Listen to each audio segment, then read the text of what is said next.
دوستانو د قربانۍ حواله سره دا یو مسله یاد ساتئ هغه دا چې بعض اوقات داسې کارو شي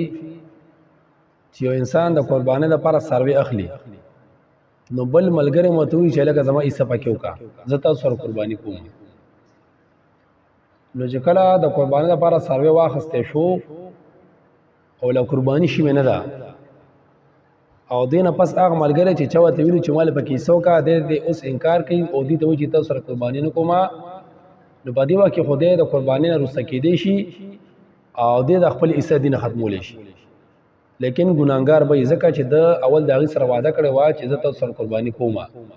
نو اوس هغې باندې څاروی هم ګران واخیسته اوس چې کوم دی منکرېږي نو دا عمل خو ټیک نه دی لیکن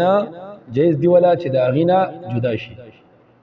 او که چېرته هغې څاروی واخیسته او قرباني وشوه ذبحه وشوه او د هغې نه پس دی اوس منکرېږي چې زه تاسو سره قرباني نه کومه نو فقهاو لیکلي دي که دې وخت کې دی انکار وکړي نو د باندې بیا هم دغه پیسې لازمي او ضروري دي دا به خامخا دوی ته ورکوي او که ورنه کړي نو دی ګناهګار دی